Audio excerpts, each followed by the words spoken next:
I'm Ariana Grande. Hi, I'm Cynthia Erivo. And you're listening to the Broadway Podcast Network. Visit bpn.fm to discover more.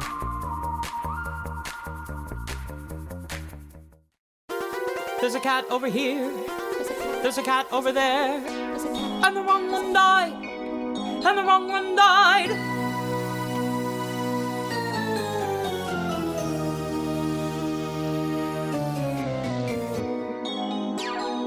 Welcome to The Wrong Cat Died, the podcast breakdown of the catastrophe. I'm your host, Mike Abrams, and today we have another amazing guest. She was Tantomile on the most recent U.S. National Tour number 6 of Cats. So welcome, Melody Rosen. Thank you for joining me.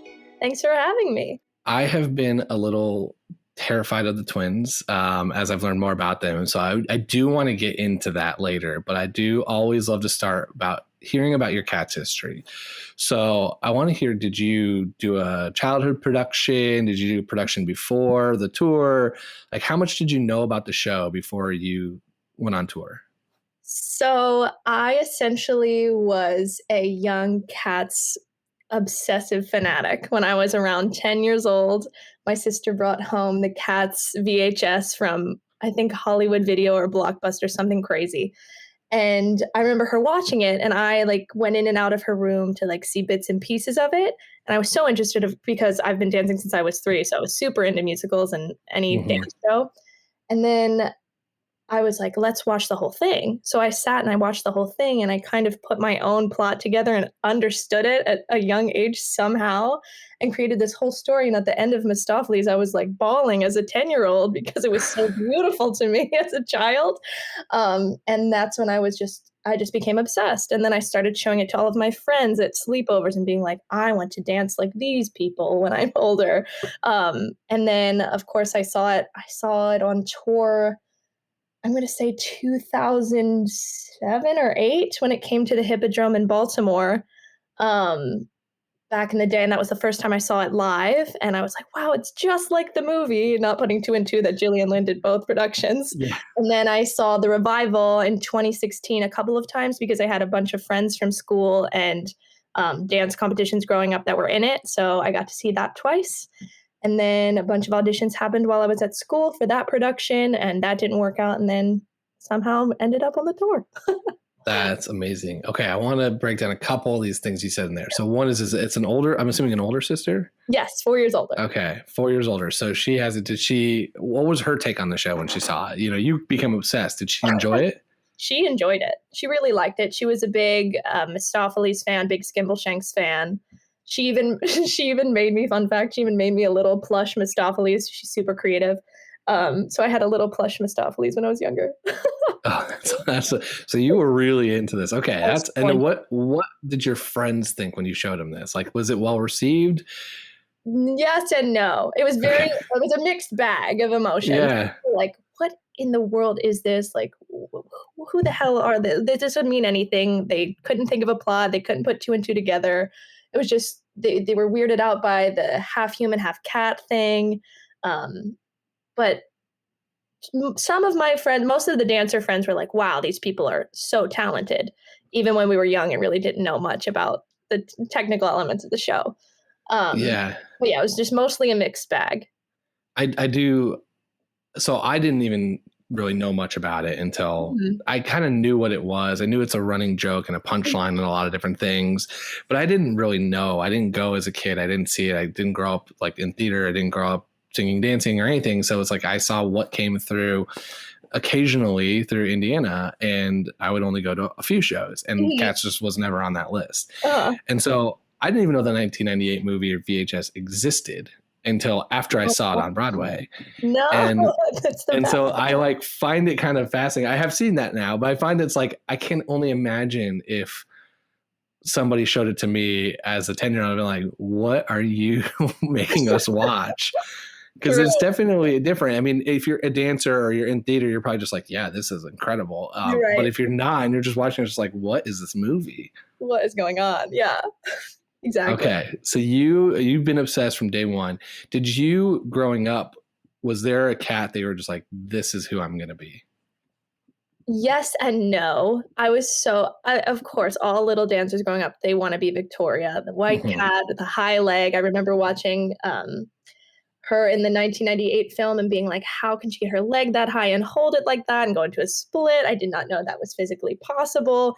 And then I was like, I'm going to work hard to be able to do that one day. And yeah, I just was obsessed with her. And I remember going into auditions and I kept being pulled for Victoria. So most of my audition process was around Victoria. It would be like, let's do the Victoria solo. And then I was like, oh, I'm Tantomile, cool. But it was just so funny how the road to it was mostly Victoria.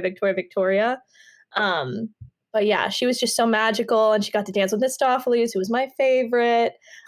So that's who I looked up to the most when I was a kid. Okay, so that's a very common answer, right? Because it's like it's got the solo, the dance number, right? So now tell me, you get casted, and you're one of the twins. Mm-hmm. And I have not really dug into a lot of the song characters. Mm-hmm. And then I have now learned about some of the other ones fairly deep.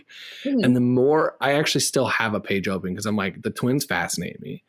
Because the more I've learned about them, the more I'm like, what is going on? Like, I never pieced together what like their powers and all this stuff that's happening. And the more I've heard about it, it's an experience. So tell me a little bit about like what you were told about your character, and then like what it's like playing that almost psychic.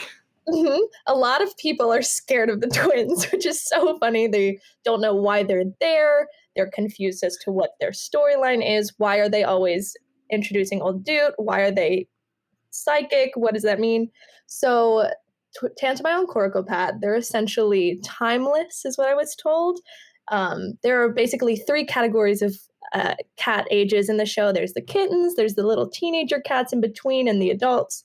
So the adults would be like Jelly and Skimble, and then teenagers would be more like Alonzo, Tugger, and kind of thing. Yeah, Tugger. Yeah. And then the younger cats, Syllabub, Victoria, Rumpleteazer, all of that. But the twin cats really don't have an age. Apparently they're so wise. They could be 400 years old, that kind of deal. And essentially my adjectives that were given to me, because all cats have the 3 adjectives that they are given at the beginning of the process. Mine were telepathic, suspicious, and tentative. And with Tantomile, she and Coracopat, they're always sensing if something is wrong, and they're the first people to realize that the energy is off in the room, or they can sense Grisabella's coming, or they can sense the happiness that old dude is coming, and everyone can relax. So everyone in the show kind of looks to them to see how they should be reacting, if they should be nervous, if they should be worried, if they can be calm, if they can be playful. They kind of look to the twins to make sure everything is okay. It's kind of like how to keep it moderation, the tribe moderation, if you will. But that's kind of what we were told. But yeah, a lot of people get creeped out by the storyline of the twins, but we're really just there to be the messengers of old dude and kind of transfer the energy to Syllabub, to give her the courage to sing Moonlight, to bring Grisabella back in, essentially. What about the relationship with Cassandra? Because isn't she also a little timeless and telepathic? And yes, so we were told that she is also a psychic cat, if you will. There's no sibling relationship, but there's definitely a relation, maybe a long lost cousin. But there are moments in the show when we did pass Cassandra and kind of like give her a nod, just because we know. It's just like we already know that she has the same sort of powers as us, not as strong, but we just kind of acknowledge that throughout the show. It's very, very small. The audience eye usually doesn't see it, but it is in there. Yeah, I think that was a piece where I want to see it again, to see all the other nods of like, you turn before everyone else. Like, you kind of sense the show before it happens. And that to me is like not something I picked up on, because it's such an experience when you're there. There's so much going on that like, it's hard. I was still just trying to figure out the plot, let alone like anything else that was happening on stage. And I just, now I'm like, okay, if they're psychic, how much power do you think that they really wield over the tribe? Like, is it a lot of understated power that that they don't use every year, but probably could? I definitely think it's understated, and I feel like they save it for special events. They could use it, but I think they reserve it.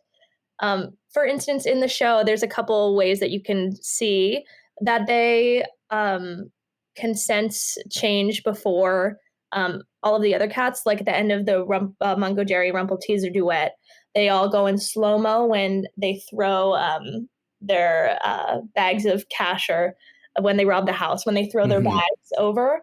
It's in slow motion to the audience's eye, but to Tantomile and Corocopat, they're essentially stopping time because they sense that old dude is coming, and then they have a duet, and then they see that old dude is coming, and they kind of like bring Mistoffelees into that. Mistoffelees says, "Old Deuteronomy," they sing their little line, and then old dude starts coming down the stairs, and then everyone breaks out of their slow-mo. So it's kind of like almost, you can't understand, they don't see it because they're in motion, and then they kind of turn around and then they're like, oh, broken out of the slow-mo. It's very, very complex, not complicated. And then there's also during the ball, at the end of the ball, right before the judders in the song, where it's like dun dun dun dun or whatever, really off edge there. And but the first people to turn around, it's right after the Plato Victoria duet when they the first people to pop up are the twins when that music comes in right before the big ball music. And that's because we sense Grizabella first, and she's in the upstage left corner, and we kind of sense it first, and then Misto gets up, and then I think Cassandra gets up, and then kind of everyone's realizing something's wrong because the twins are messed up, the Misto's messed up, people are like, the back of the hair on their neck is standing up, something's wrong, and then you realize Grisabella's in the upstage left corner, and then they start to dance all together and shoo her away. So how much influence do you think that they probably could have had on the tribe? Like, everyone's looking to them. Do you think that they like recognize how important they are, or they're just like so old at this point because they're timeless? They're just like, yep, I got it. This is our job. We're going to keep doing it. I think they're pretty far removed. I think that the adult cats are the ones that they look to for kind of what move they should make in accordance to how they should act when a different cat comes out and does their number. Like when Grizz comes out, they're all like, get back, get back. They don't really look at the twins for that. They kind of just look at the twins for safety, I think, more so than how to react. And like, I don't know. We don't have power over the tribe. We just kind of have, never really thought about that. That's what I'm here for, to ask the questions that no one else is asking. I don't know.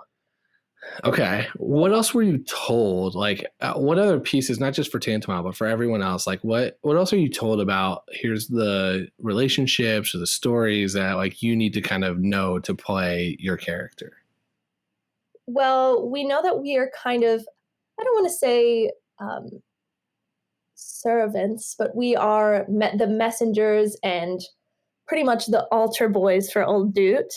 So if old Doot wants to bring wisdom to the tribe, we are the ones to deliver that message, because Doot isn't going to take his time to interact with each individual cat. We kind of deliver the message telepathically through touch.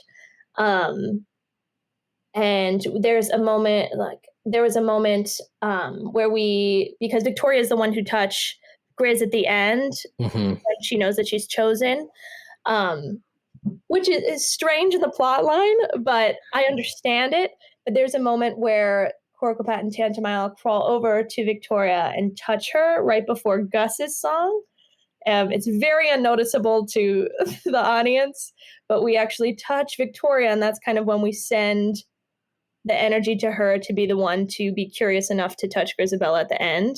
She's always curious, but she is kind of removed because the adults tell her to stay away, but she's still curious. Not as curious as Syllabub, but so you are the one that gets Victoria to go touch Grizabella at the end. You give that message. The twins do. Yeah. I did not pick that up. So very, very subtle. That might have been just something that we made up, that we believed for our characters, because we obviously all have the artistic freedom to kind of make up our own plot line through our cast. But I can't remember if that was a stage direction, but we created that moment because we felt it was right and everyone kind of knew about it. I love that. I think there is yeah, I mean, there has to be some artistic freedom in that. And I think there is so little, not little, you're given some, like, but you're not given a ton about every character. And so there has to be a little bit of like, okay, what else backstory? Did you create more to your backstory than what was given? Let's hear it. I want to hear. Kind of create our own backstory. Of course, I had the whole 3 adjectives thing done. I had the telepathic side down. I was psychic. Got it. Witch cat. Check. And after that, I kind of but worked with my twin to kind of find the energy to portray the characters in a true manner to ourselves and our personalities personally. And it was interesting because I had so many different twins. Because my twin Maurice, he's Choreocopat in the tour, he was the Misto cover. So every time Misto is out, I'd have a new twin. So it would change and change and change. So with every, there was a different story that we told. Some were a little bit more playful, some were more reserved, some were more technical and stoic. It was very interesting because as a twin, you can't really have the freedom to find your own, I don't know, style of movement. You have to move the same with them or it off. And thankfully, one of my twins was one of my best friends from college at school that we danced together. So we just like kind of knew I could just kind of like take a deep breath and relax when he was on stage because I knew how he danced so well that I could just turn that side of my brain off and just work on the character. And yeah, we just kind of like created a plot where Choreocopat was a little bit more reserved rather than playful.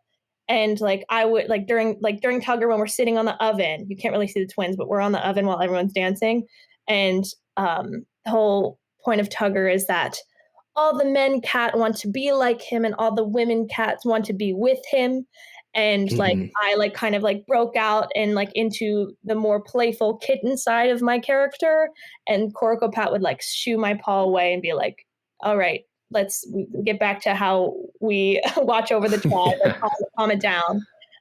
So my Tantomile was a little bit more playful, more kitten-like than it should be, I think, but it worked. And yeah, we just kind of created the storyline of how we would watch over the tribe, kind of like watch cats in a way, to make sure everything was a-okay in the junkyard. But so you kind of have a role that is almost like an observer throughout. Perfect. What is that like to be able to do a little mix of like you have a real part to play, a dance to play, and numbers and stuff to do, but also kind of like an audience member in a sense of like overseeing? Is that a hard, like, what's that balance? Well, I enjoyed it because I could really study all of the characters and their adjectives and their emotions.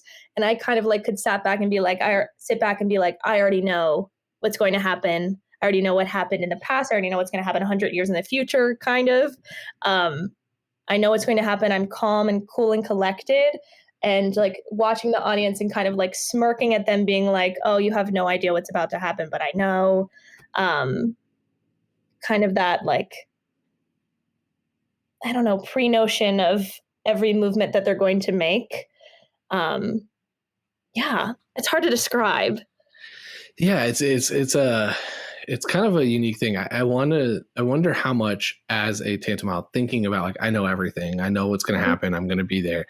Did you ever come up with your what's going to happen next year's Jellicle Ball? Like, you know what's happening in next year's Jellicle Ball. Grisabella is going to be picked for this year. You're going to go about your business this year without her. And you already know what's Jellicle Ball 2. Like, what's happening there? I think in my head, what I would make up is that we'd come back. Everyone's a little bit older. There's a couple new kittens coming for the first time. I think Victoria would start to become her own Grisabella in a sense, just because she is the cat that everyone was crazy about last ball. And I'm not sure if anyone has mentioned this on your podcast in the past, but in Andy Blankenbuehler's revamping of Gillian Lynn's choreography, Victoria partners with every single male ensemble member in the ball, and she's the only one to be lifted by every single one of them. And it's kind of like they all have to touch her in the ball. Huh. Because, like, I don't think I. Yeah. No one's mentioned that. That's really cool. I don't think I pieced that together too. That's like a very unique piece. So Fun. she's now, yeah. So that's awesome. I learn something new every time I talk to anybody about this show, because there's just so much happening. So okay. So she's like the hot commodity the on the new show now. Yeah. And then I'm sure people will, who would be the next Grizz? Because no one's really that, I don't want to say disheveled or has that bad of a past, unless McCavity would come back and kind of ruin it all. Yeah. Is Gus still around? McCavity would come back and kind of like hope for I don't know, his own redemption. Yeah. That would be kind of cool, I think. Yeah. Is Gus still around in your second Jellicle Ball? Has he died in between? Yeah, he's already on his last 4 legs. Yeah. There, and I always thought that Gus should be the one to be reborn. We're gonna get there. Get there. Don't worry. That's coming. That's my last question for you. Yeah. I want to hear the Gus argument. Okay. One other question, a little bit about the twins, since I think it's really interesting. You said, you had different twins at all times. Mm-hmm. In that kind of scenario, do you really try to lead and they try to kind of play into your twin, or do you kind of come a little bit more to them, or is it really pretty mutual? Well, with my normal twin, it was very mutual. Like, we knew each other back and forth, and we became telepathic in a way. Yeah. Like, we knew which way we were going to move. If we like moved our hand a certain way or like pointed a certain way, we were there. But the other two, definitely, I could say that I would be the one leading them, or I'd be like, let's go over here. Like, the ones who would do it like 2 times a month. They would kind of be a little bit, it wasn't their main track. It was kind of like their 5 out of 6 swing tracks. So I would just kind of be like, okay, so we're going to go by the oven, or like, and then they would relax a little bit. But yeah, no, definitely with the 2 other twins that I worked with, it was a little bit more me leading, which is interesting because I enjoyed that because I'm normally, I also, I get in trouble a lot in partnering class because I always want to be the one initiating the movement or being like the momentum giver. And I always get yelled at because the men are supposed to lead the ladies, whatever that means. But yeah, so that was fun to be able to lead. Yeah, as a dancer to be able to kind of do that. That's really cool. That's kind of a fun piece. What would you, I wanted to give you the scenario of the tour's coming through, and you have one of your friends that you showed this crazy VHS to from Blockbuster years and years and years ago. And you're going to say, hey, look, you don't remember what you saw. Here's what you're going to go witness. How would you give them a rundown of like, here's what Cats is, and you're going to go to this show. Here's what you're going to see. Okay. So how would I explain Cats? Okay. I would say one night a year, all the cats in the Jellicle tribe, all Jellicle cats, come together at the junkyard once a year when the Jellicle moon is full and risen to dance for old Deuteronomy, who makes the Jellicle choice of one cat that will ascend to the Heaviside layer. And it happens once a year. One cat gets to be reborn into one of their new 9 lives, however many they're on. And basically, it's a contest of dancing cats, to sum it up well, dancing for their lives. If you will. Love it. Friends come, they enjoy it. What about, did you bring anybody to go see the new movie, the one that came out that was in theaters? Did you kind of have some people come with you? We were actually on tour with Cats in Toronto when Cats the movie came out, and a group of us went to go see it together, actually. And what was that experience like, knowing you saw it probably on an off day or just like a matinee before you were going to go do the show that night? It was, I think it was right before I was put into the show. So I think it was a week. No, it was after I was in. I think it was on a day off. So we all went, and it was very interesting. There were people in the audience that were kind of reacting as if though it was kind of a midnight showing of Rocky Horror is the best way I can describe it. Yeah. True events. And I couldn't believe the reactions. And watching the movie, incredible cast, incredible choreography.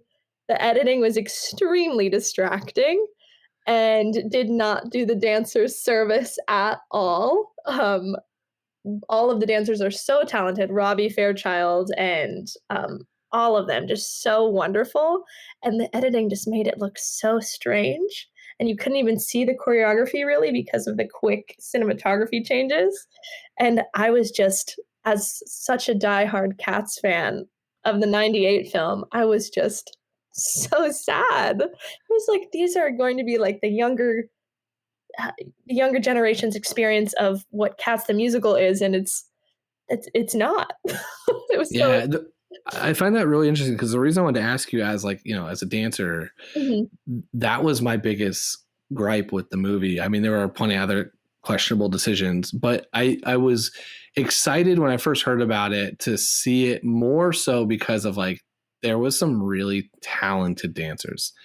And then there were some really powerful singers. And I was like, okay, this will be really cool. Even if it's not well edited or done or put together, or there were a lot of questions about the Cats are really big and then really small and all these other weird kind of decisions. I was like, all of that won't be that big of a deal if the dancing and the singing is really good. Yeah. But it was really hard to see any single movement from a dancer because it was moving around so much. Yeah, it was the tails for me. That was the most distracting. And all of the we barely even touch our tails in the show, and it just kind of is like a second thought, and it's not supposed to be highlighted at all in the choreography really. And I just remember watching Victoria, and the fur was CGI'd over her point shoes, and I was like, why would someone do that? Yeah. So yeah, it was very. I don't want to say it, but it was disappointing for me. And the night that I went home after seeing the show, I actually downloaded the 1998 film on iTunes so I could watch it, so I could sleep. Cleanse your palate. And yeah, I love that. So you go buy it, go watch it, make sure you're ready to go. We were all like, please come see the stage first, and I promise you'll understand it better and get a more joyous experience out of it. Yeah, I do think that was a piece that I hope people go get to see a live version, and that's not they're not turned off because of the experience that they had, because it's so different. It's so different.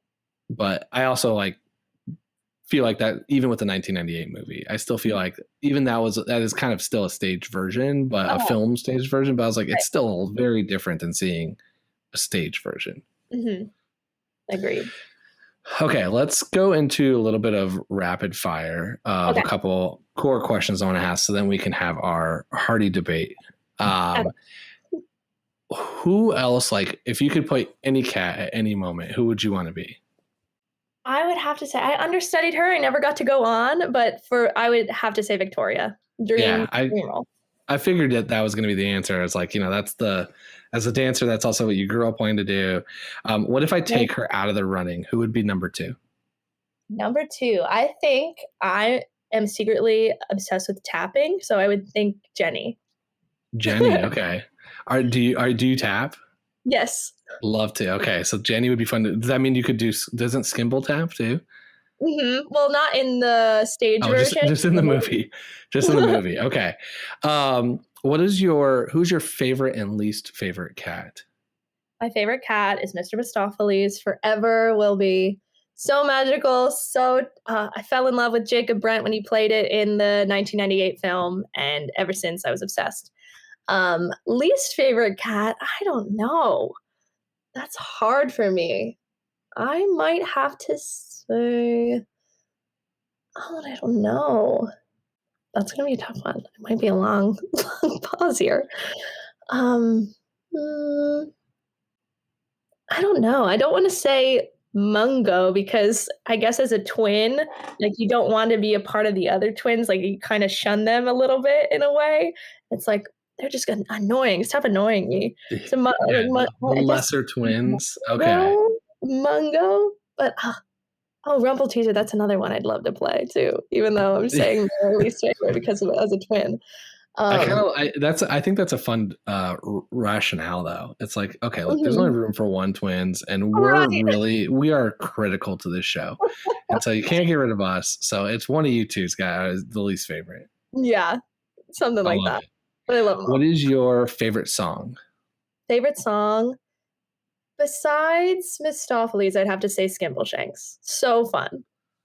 Because we would be singing Gus, and then like we'd be crying, like tears in our eyes, and then just like full 180, we are jumping up and down about a cat who's conducting a train. It's so much fun, and it's kind of like your second wind of the second act. Yeah. Which cat is my last one before we get to the $1 million question? Which cat do you think character-wise, like personality-wise, would be thriving in 2021? Honestly, I think Jellicle would be thriving right now because she always knows what's best for the kittens and the cats, and I bet she would just kind of put all anxieties aside and just kind of go forward with a fresh palette of viewing the world. Viewing the world in a positive, loving light. And fairly motherly, and would be able to. Yeah, I do like the answer a lot. I've thought that my answer's always been Bustifer because I feel like just like to sit at home, hang out, like don't really do much. True. I think this is his time. Relax, kind of a long hibernation phase. Yeah, this is his era right now. Thriving. You're totally right. Okay, $1 million question. I have argued at length why I don't think Grisabelle is the right Jellicle choice. I want to know if you agree with me or disagree with me. I would love to hear either your defense for Grisabella or who you think it should be and why. Okay, well. And I want to have this like, who do you as Melody, and then who would Tantomile as I would love to hear both of those answers. Me as Melody, I think I do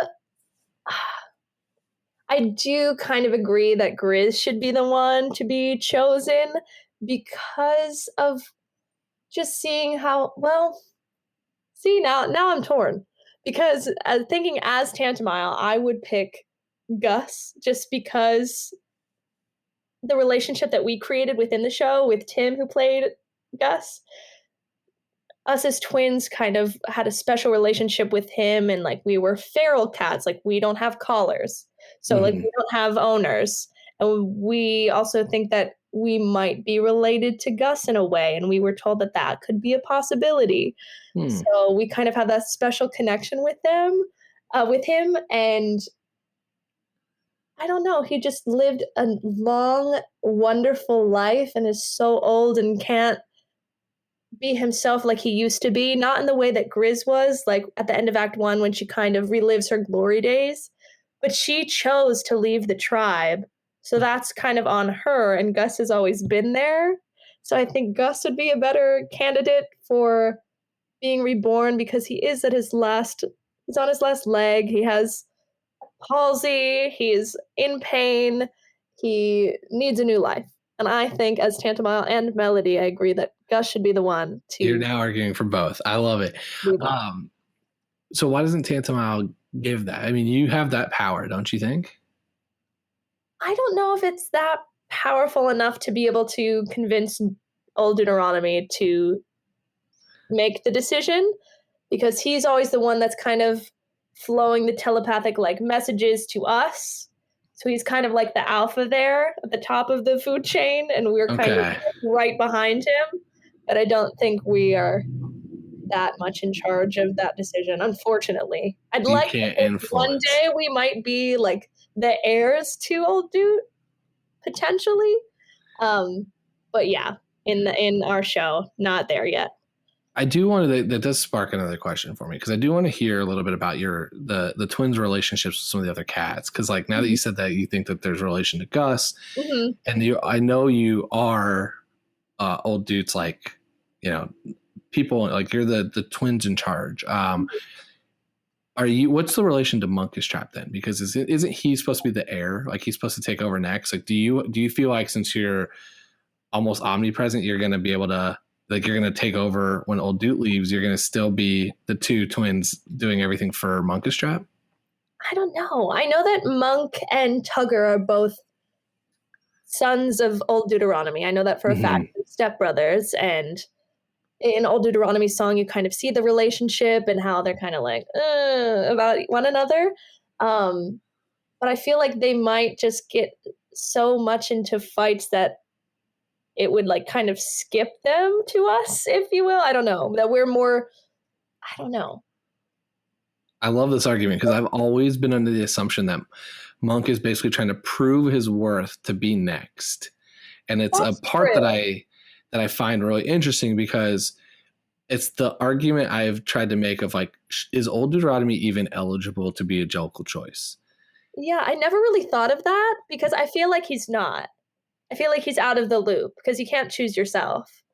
So then how is Monk ever taking over? Like when is his time? Monk would take over and then choose Old Dude somehow. Like he would pass the torch, and then that would be the way that Old Dude comes back as a new life, in a new life. Yeah. But yeah, I just feel like it might go to Monk first, now that I think about it, because he is such a leader and the protector of the pack. But in a different way than the twins, because we're kind of off to the side observing, and he's more in command of the space. Kind of, obviously, he fights Macavity when he comes into the stage. He is more of the person who will take action directly rather than kind of tell. I don't know. You know what I'm trying to say. I do. Which is crazy, because this is a wild conversation for anybody who does not know cats. I do find that really kind of unique and different, because it's like you're, as the cats that you're kind of everlasting. Like, is there ever a time that you want to be in? Like, do the twins even want to be in charge? I think so, just because they're so, I don't know, the twins and Old Dude have this sense of regalness and calmness about them that could be good for them to be the leader, whereas I don't want to say Monk is just kind of like all over the place, kind of like bouncing around a little bit anxious. Like kind of like Demeter is, not as much as Demeter is anxious, but he takes command of the space in a different way than Old Dude does when he comes in. Like the whole energy in the room changes, and even Monk changes.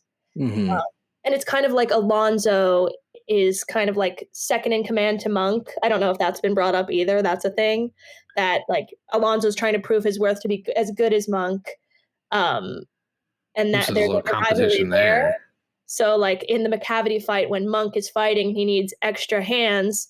Alonzo comes in right away to kind of prove to Monk that he could be Monk if Monk were to become Old Dude. Yeah, so there's a chain of command storyline that like is not. There's a chain of command, and yeah, and that's where I'm curious. Like, are you in that? Or are you just hanging out? Of like, we can be here for the next 400 years. Eventually, those two will get picked, and then it's our time. I think so. I think we're just kind of like relaxed about it because we've done this for so long. It's kind of the vibe, but I think one day, like when all else fails, like we are there to kind of overlook Old Dude's wishes. Do the twins ever have a want or desire to be the Jellicle choice? Is there a year that they're going to get picked? I don't think so. I think no. I think have they ever been reborn, or are they on life number one and they're going to stay there for thousands of years? I think they're on life number one and have just seen so much in their lifetime that they are fine, just smooth sailing on life number one till the end. I don't even know if there is an end for them. I think no end. They're gonna live on forever, just like the musical. Memory lives, yes. Just like the VHS tape from Blockbuster. Is there anything that you took from the show that we didn't cover today that you think, like, you've told me a lot of things I didn't know? What else do you think I don't know? I'm like really interested. Like, I didn't know the Alonso piece. I definitely didn't know the twins touching Victoria to send her. Mm-hmm. So what else did I miss? I'm trying to think. I don't know if you've gone over like choreography things, because Gillian Lynn, her choreography is so iconic, and Andy Blankenmuller came in and revamped it. Andy Blankenmuller is a genius, and he is my favorite choreographer on the planet, and he revamped it in a way where true Cats fans could come back and see the true Cats in Gillian Lynn's creation, but he revamped it because people in 98 didn't have the technology that we do today, where I could have the TV on and be on my computer talking to somebody and texting on my phone at the same time. We're so used to having so many different things going on at once to our vision, and being able to perceive that all at once. So Andy Blankenmuller added like 10 things are happening at a time on stage, as opposed to one where they're all dancing in like Gillian Lynn's production. So there's so much more that you can see. Like, you can go back 100 times and probably see something new every time you see it, which is so interesting. But yeah, he revamped the choreography. So there are so many different storylines going on at once that it's kind of like a choose your own adventure when you go see the show. So it makes it a little bit more interesting to the modern eye, which I think that's fascinating that you say that, because it makes a lot of sense. And I don't think I pieced it together because I think I thought about it a different way, because I definitely saw the Broadway revival twice. And it was overwhelming in a good way, but it was also like, I was really trying to figure out what was happening, let alone all the different things that were going on, as someone who didn't have any knowledge of the show before that. And so then I saw the 1998 movie, and I think I interpreted that aspect that you're kind of saying of like, oh, it's a little bit more focused at each moment. I thought that was just because it's a filmed version that they do kind of point the camera to you at different places. It's not just like a wide angle shot the whole time of the theater. So I did not piece that together because I just thought it was the editing of the movie. But you're telling me it's very different choreography. That is fascinating. So like the little pieces here and there of Gillian Lynn's that you know and love, like the Victoria solo is the same, that stays the same. Majority of the ball is the same, and the same like movement quality, the same technique you approach is all Gillian, all the same. But then Andy kind of revamped it with his style and his like hip hop qualities that he uses, and kind of like vamped it up for the modern eye. And for true Cats fans, you can see the Cats that you know and love, but enjoy it in another way where you can, I don't want to say, I never get bored when I watch Cats choreography. There's always something going on that's wild. But it's so, the modern eye doesn't get tired of seeing the entire ensemble do the same thing the entire piece, if you will. Yeah, yeah, I mean, I think it's cool. It's kind of playing to the original, but also putting it into the current times, which is ideally what you're hoping to do when you revive a show. So my kind of final question is just, how can we find you on social media? How can we stay in touch? So you can find me on Instagram. It's at Melody Rose, first and last name, and that's where I basically do all of my social media posting. Amazing. Well, thank you so much for coming on. I definitely super informative. There's definitely things I did not know. And I have been fascinated by the twins for a while. So it's really interesting to kind of hear from you about like more about them and all their backstory and everything thanks for having me. Now I have into it. A ton of questions to ask myself about the twins and their thoughts on the future of the Jellicle tribe. So thank you. I'm glad to hear that. I have a personal goal of influencing future productions of this by asking these questions that I don't think other people are asking. And I'm hoping one day that, it comes back and all of a sudden there's some decisions changed. And I'll be like, that's because I asked that question a lot. Exactly. That's my goal. I hope this isn't my last time in Cats 2. So I will definitely be thinking of that in the future. I absolutely love it.